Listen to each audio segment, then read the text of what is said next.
Hey guys, good morning. Welcome to our new vlog. अहिले चाहिँ बजिरहेको दिउँसोको 2 हिजो चाहिँ म आफ्नो कलेजमा डकुमेन्ट लिन गएको थिएँ। डकुमेन्ट भन्दा नि क्यारेक्टर सर्टिफिकेट र ट्रान्सफर सर्टिफिकेट लिन गएको थिएँ। So due to some reason मैले चाहिँ ट्रान्सफर निकालेन, अन्ली क्यारेक्टर सर्टिफिकेट निकालेको। हिजो ल्याएर ब्यागमा चाहिँ अहिले कस्तो चाहिँ ठ्याक्कै साह्रै भइदिउँ। म त जाँदा चाहिँ भिडियो बनाएँ किनभने मैले मोबाइल लिएर गएको थिएन। मोबाइल चाहिँ हिजो दिनभर रुममै थियो, चार्ज पनि थिएन। सो अहिले चाहिँ म हजुरलाई देखाउँछु है।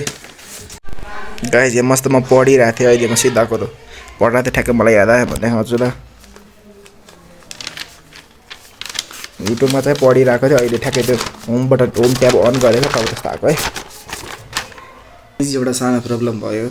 मैले चाहिँ अहिले त्यो भिडियो आएर त्यो के भन्छन् कलेजको सर्टिफिकेट निकालेको सर्टिफिकेट देखाइदिएको थिएँ। त्यसमा आज गाइडलाइन स्ट्राइक भिडियो रिमुभ भएको छ। सो म चाहिँ जुन जुन पार्टमा सर्टिफिकेट हालेको त्यो हटाइदिन्छु। तनावै छ यार, मलाई लाग्यो त्यो आउन सक्छ भनेर लागिरहेको थियो। किनभने अन्त अगाडि मैले एनिमीबाट ल्याउँदा ट्रान्सक्रिप्ट हाल्दा नि त्यो ट्रान्सक्रिप्ट त मैले यत्तिकै देखाउँदा नि कस्तो आइगएको थियो। ल है त म भिडियो रिमुभ गरिदिन्छु त्यो बेला। म चाहिँ अहिले के गरिरहेको थिएँ थाहा छ, म यहाँ पढिरहेको थिएँ बट ठ्याक्कै मैले यो होम ट्याब अन गरेको सरसान।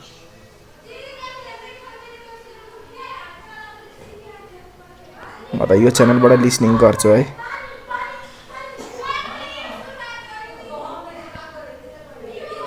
यो यसबाट म लिसनिङ जस्तो पढिरहेको हुन्छु। सो गाइज, आज चाहिँ हाम्रो यहाँ होली हो क्या, पहाड होली भन्छ नि त। सो त्यही भएर बाहिर पहिला हल्का हल्का हल्लाहरू छ, मान्छेहरू डिजे बजाउनु। अहिले भर्खर एकछिनको लागि डिजे बन्द भएको, अझै आएको भन्थे कि प्लेन के।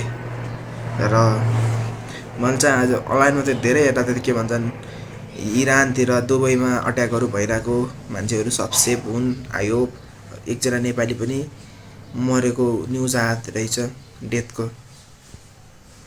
र आजको लागि नै bye bye, tata, see you again in next blog.